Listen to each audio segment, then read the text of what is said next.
નમસ્કાર, સાંજના સમાચાર બુલેટિનમાં આપનું સ્વાગત છે। સૌપ્રથમ જોઈએ મુખ્ય સમાચાર। પ્રધાનમંત્રી મોદીએ કહ્યું, ભારતના મુસ્લિમોની દેશભક્તિ વિશે લેશમાત્ર શંકા કરવી યોગ્ય નથી। કુરબાની વહોરનાર બિરાદરોને નહીં બોળવી શકે અલ-કાયદા। CNN સાથે ઇન્ટરવ્યુમાં નરેન્દ્રભાઈની સાફ વાત।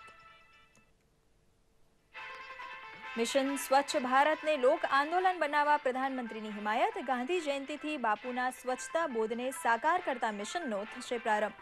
ચોખ્ખાઈના જાહેર માપદંડ ઘડશે મોદી સરકાર। મહારાષ્ટ્ર વિધાનસભાની બેઠકોની વહેંચણી માટે રાજકીય ભાગીદારોનો સરખો કચવાટ વેઠતા ભાજપ અને કોંગ્રેસ। મુખ્યમંત્રી પદ કબજે કરવા શિવસેના અને એનસીપી માંગે છે વધુ બેઠકો। ખેંચતાણ જોતા મલકાય છે મતદાર રાજા। ગરીબ કલ્યાણ મેળાની રાજ્યવ્યાપી શ્રૃંખલાનો જામનગરથી પ્રારંભ કરાવતા મુખ્યમંત્રી આનંદીબેન પટેલ। પ્રત્યેક ઘરમાં શૌચાલયના નિર્ધાર સાથે કરોડો રૂપિયાની સાધન સહાયનું રાજ્યવ્યાપી વિતરણ। સમાચાર વિગતવાર જોઈએ। પ્રધાનમંત્રી નરેન્દ્ર મોદીએ ભારપૂર્વક જણાવ્યું છે કે ભારતના મુસ્લિમોની દેશભક્તિ વિશે શંકા કરવી યોગ્ય નથી। ભારતનો મુસલમાન દેશ માટે જીવશે અને દેશ કાજે મરી ફીટશે। CNNને આપેલી ખાસ મુલાકાતમાં નરેન્દ્ર મોદીએ સાફ શબ્દોમાં જણાવ્યું હતું કે અલ-કાયદાનું એ સપનું ક્યારેય પૂરું થશે નહીં કે ભારતના મુસલમાનો અલ-કાયદાના ઇશારે ચાલે।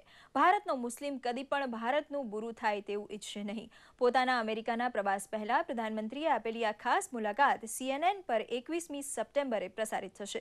દરમિયાન ભાજપના રાષ્ટ્રીય પ્રવક્તા શાહનવાઝ હુસૈને તથા દિલ્હીની ફતેપુરી મસ્જિદના ઇમામ મુફ્તી મુકર્રમે પ્રધાનમંત્રી મોદીના નિવેદનને ભરપૂર આવકાર આપ્યો છે। में जो मुसलमान हैं वो इस देश के नागरिक हैं और जैसे इस देश के नागरिक देश के लिए जीते मरते हैं, मुसलमान भी इस देश के लिए जीते मरते हैं। ये बात कही है। नरेंद्र मोदी जी का तो नारा है सबका साथ सबका विकास। प्रधानमंत्री ने जो कहा है, प्रधानमंत्री नरेंद्र मोदी कहा है और जो उन्होंने कहा है हम उसका स्वागत करते हैं और हम ये उम्मीद करते हैं कि भारत के अंदर एक प्यार और प्रेम की गंगा बहती रहे और जो सांप्रदायिकता है वो खत्म हो जाए। मोदी जी ने बहुत सही बात कही कि ऐसे बहुत से अलकायदा और अल जौहरी आए और उन्होंने बहुत कुछ बोला। हिंदुस्तान का मुसलमान कभी नहीं जाएगा। तो नरेंद्र मोदी जी ने जो बात कही बिल्कुल सही कही। मैं न सिर्फ उनके इस बात बयान से सहमत हूँ बल्कि उन्हें मुबारकबाद देती हूँ। પ્રધાનમંત્રી નરેન્દ્ર મોદીએ જણાવ્યું છે કે મિશન સ્વચ્છ ભારત અભિયાનને સફળ બનાવવા તેને સમગ્ર દેશમાં જન આંદોલનમાં ફેરવવું જોઈએ। પ્રધાનમંત્રીએ મિશન સ્વચ્છ ભારત અભિયાન માટેની તૈયારીઓની સમીક્ષા કરવા યોજાયેલી ઉચ્ચસ્તરીય બેઠકમાં આમ જણાવ્યું હતું। આગામી 2 ઓક્ટોબરે ગાંધી જયંતિથી મિશન સ્વચ્છ ભારતનો પ્રારંભ થનાર છે। વર્ષ 2019 સુધીમાં સમગ્ર ભારતને સંપૂર્ણ સ્વચ્છ બનાવવાનું લક્ષ્યાંક છે। તેમણે આ મિશનને પાર પાડવા તમામ ગામો સુધી સ્વચ્છ ભારતનો સંદેશો પહોંચાડવા અને તેનો અમલ કરવાની હાકલ કરી હતી। રાજ્ય સરકારો સાથેના સહકારથી કાયદાકીય સ્તરથી આ મિશનને અમલમાં મૂકવાનું પણ તેમણે સૂચન કર્યું હતું। મહારાષ્ટ્રમાં આગામી મહિને યોજાનારી વિધાનસભા ચૂંટણી પૂર્વે રાજકીય પક્ષોના મોટા 2 ગઠબંધનોમાં બેઠકોની વહેંચણીના મુદ્દે ભારે મતભેદો સર્જાયા છે। હાલમાં સત્તારૂઢ કોંગ્રેસે તથા એનસીપી વચ્ચે બેઠકોની ફાળવણી બાબત ગૂંચ પડતા શરદ પવાર જૂથના નાયબ મુખ્યમંત્રી અજિત પવારે સમજૂતીના સધાએ તો તમામ 288 બેઠકો પર ઉમેદવારો મૂકવાની ચીમકી ઉચ્ચારી છે। તો બીજી બાજુ છેલ્લા 25 વર્ષથી જેમનું ગઠબંધન અતૂટ રહ્યું છે તે શિવસેના તથા ભાજપ વચ્ચે સમજૂતી થવા આડે ભારે અવરોધ સર્જાયા છે। ભાજપે 135 બેઠકો પોતાને ફાળવવા કરેલી માંગણી અંગે શિવસેના પ્રમુખ ઉદ્ધવ ઠાકરે હાલ તો નનૈયો ભણ્યો છે। ભાજપના રાષ્ટ્રીય અધ્યક્ષ અમિત શાહે સ્વમાનને ભોગે સમજૂતી ના થાય તેવું કડક વલણ લીધું છે। મહારાષ્ટ્ર ભાજપના અગ્રણી સુધીર મુતીવારે જણાવ્યું છે કે મહારાષ્ટ્રને કોંગ્રેસ મુક્ત કરવા અમે શિવસેના ભાજપ સમજૂતી જોડાણ ચાલુ રહે તેમ ઈચ્છીએ છીએ અને આજની ભાજપની બેઠકમાં થયેલી ચર્ચા બાદ અમે શિવસેના પ્રમુખ સમક્ષ દ્રષ્ટિબિંદુ રજૂ કરીશું। બેંગ્લોરમાં ડીજેહલ્લી વિસ્તારમાં એક સરકારી ઉર્દુ સ્કૂલમાં મધ્યાહન ભોજન ખાધા બાદ 100 જેટલા બાળકો બીમાર પડી ગયા હતા। ઉલટીઓ થવાની તથા તબિયત બગડવાની સ્થિતિ સર્જાતા તમામ બાળકોને હોસ્પિટલમાં દાખલ કરાયા હતા। જોકે તેમાંના કેટલાકની તબિયત સુધરતા હોસ્પિટલમાંથી રજા અપાઈ હતી। કર્ણાટક સરકારે આ ઘટનાની તપાસ કરવાના આદેશો આપ્યા છે। અને દર્શક મિત્રો, હવે જોઈએ કેટલાક મહત્વના સમાચારો સંક્ષિપ્તમાં। 3 3 દિવસની ભારત યાત્રા બાદ ચીનના રાષ્ટ્રપ્રમુખ શી જિનપિંગ અને તેમનો કાફલો દિલ્હીથી બેઇજિંગ જવા થયો રવાના. અગાઉ લોકસભા સ્પીકર સુમિત્રા મહાજને રાષ્ટ્રપતિ શી જિનપિંગ સાથે કરી બેઠક, તો ચીની પ્રતિનિધિ મંડળે પણ ડોક્ટર દ્વારકાનાથ કોટનીસના પરિવાર સાથે કરી મુલાકાત. સોનિયા અને રાહુલ ગાંધી, ડોક્ટર મનમોહન સિંહ તથા ડોક્ટર કરણ સિંહની આગેવાનીમાં કોંગ્રેસના પ્રતિનિધિ મંડળ સાથે રાષ્ટ્રપતિ શી જિનપિંગ સાથે યોજાઈ બેઠક. માઇક્રોસોફ્ટના સ્થાપક અને વિન્ડોઝના જનક બિલ ગેટ્સ તેમની પત્ની મિલિન્ડા સાથે મળ્યા પ્રધાનમંત્રી નરેન્દ્ર મોદીને. ભારતમાં આરોગ્ય અને સ્વચ્છતા માટે દાન આપવાની કરી ચર્ચા. We talked about the self-help groups and what an incredible platform that is, whether it's for health or even changing sanitation practice. કેન્દ્રીય મંત્રી નીતિન ગડકરી સાથે પણ બિલ ગેટ્સની યોજાઈ પરિચય બેઠક. શ્રી ગડકરીએ કહ્યું, ગેટ્સ ફાઉન્ડેશનનું આરોગ્ય ક્ષેત્રે છે ખૂબ મોટું યોગદાન. They have a great contribution for the development of our country. બિહારમાં નાલંદા વિશ્વવિદ્યાલયનું ઉદ્ઘાટન કરતા વિદેશ મંત્રી સુષ્મા સ્વરાજ, ઐતિહાસિક નાલંદા વિદ્યાપીઠને પુનર્જીવિત કરવાનું ડોક્ટર અબ્દુલ કલામનું સ્વપ્ન થયું સાકાર. ભારતમાં અમેરિકાના રાજદૂત તરીકે ભારતીય મૂળના રિચર્ડ રાહુલ વર્માની નિમણૂક કરતા રાષ્ટ્રપ્રમુખ બરાક ઓબામા. પૂરગ્રસ્ત જમ્મુ કાશ્મીરમાં ધીમે ધીમે પાટે ચડી રહી છે જિંદગી. જમ્મુ શ્રીનગર હાઈવે ખુલી ગયો તો બેંક અને એટીએમ પણ થયા શરૂ. हमारे 312 ब्रांचेस जो हैं अप हुई हैं. इसके साथ में हमारे 189 एटीएम्स अप हुए हैं. हमारे ब्रांचेस को और एटीएम को अप करने में जो सबसे बड़ा इशू रहा वो ये था कनेक्टिविटी का. સ્કોટલેન્ડની બહુમતી પ્રજાનો ગ્રેટ બ્રિટન સાથે જ રહેવા નિર્ણય. જનમતમાં આઝાદી નહીં ખપતી હોવાનો ચુકાદો. પ્રધાનમંત્રી ડેવિડ કેમરૂને સ્કોટિશ જનતાનો માન્યો આભાર. 5 ભાષામાં આકાશવાણીના સમાચારો એસએમએસ વડે શ્રોતાઓને વિનામૂલ્યે આપતી યોજનાનું ઉદ્ઘાટન કરતા કેન્દ્રીય મંત્રી પ્રકાશ જાવડેકર. વિખ્યાત મેન્ડોલિન વાદક યુ શ્રીનિવાસનું ફક્ત 45 વર્ષે દુઃખદ અવસાન. પ્રધાનમંત્રી મોદીએ ટ્વીટ વડે પાઠવી શોકાંજલિ. સેન્સેક્સમાં ફક્ત 22 પોઈન્ટના ઘટાડા સાથે 27,090ની સપાટીએ બંધ રહ્યું મુંબઈ શેર બજાર. દર્શક મિત્રો, બુલેટિનમાં વધુ કેટલાક સમાચારો જોઈએ તે પહેલા એક બ્રેક.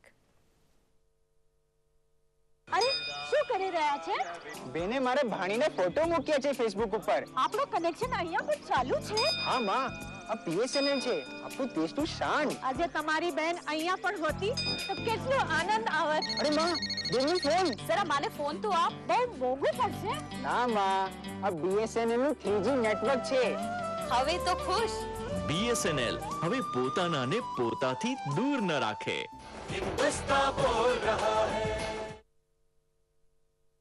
વિરામ બાદ સમાચારમાં આપનું પુનઃ સ્વાગત છે.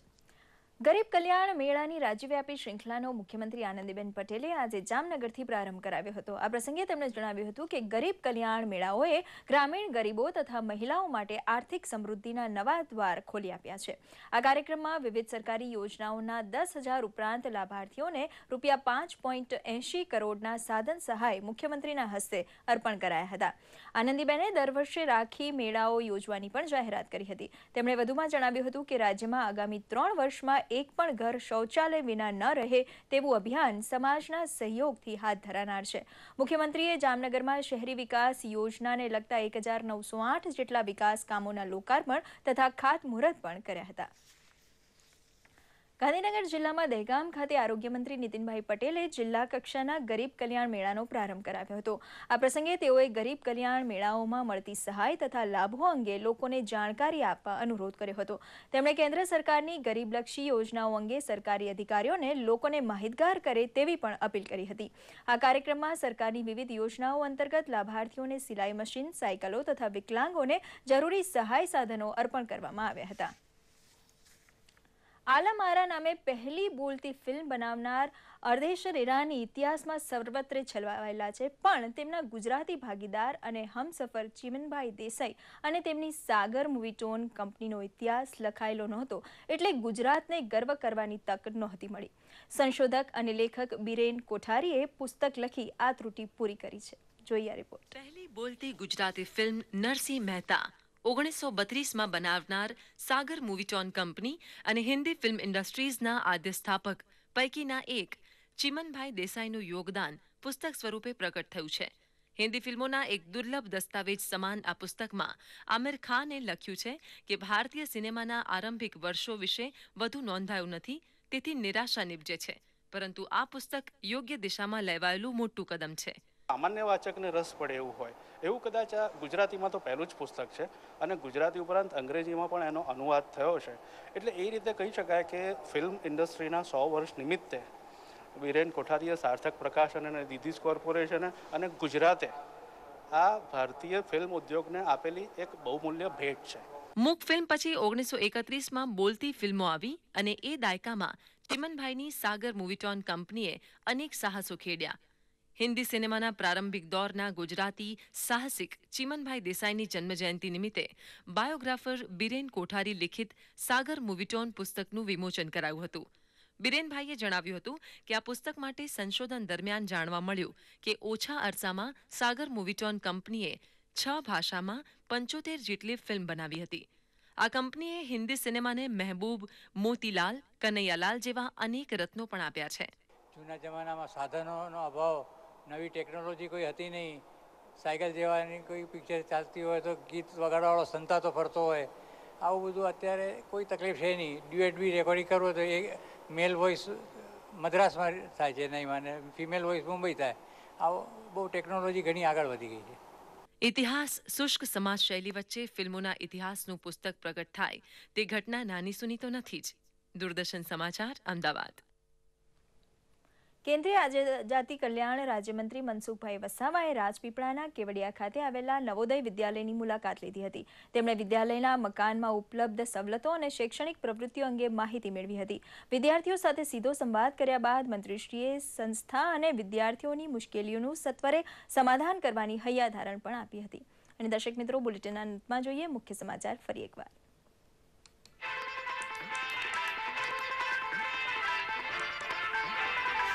પ્રધાનમંત્રી મોદીએ કહ્યું, ભારતના મુસ્લિમોની દેશભક્તિ વિશે લેશમાત્ર શંકા કરવી યોગ્ય નથી. કુરબાની વહોરનાર બિરાદરોને નહીં બોલવી શકે અલકાયદા.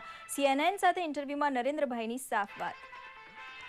મિશન સ્વચ્છ ભારતને લોક આંદોલન બનાવવા પ્રધાનમંત્રીની હિમાયત. ગાંધી જયંતિથી બાપુના સ્વચ્છતા બોધને સાકાર કરતા મિશનનો થશે પ્રારંભ. ચોખ્ખાઈના જાહેર માપદંડ ઘડશે મોદી સરકાર.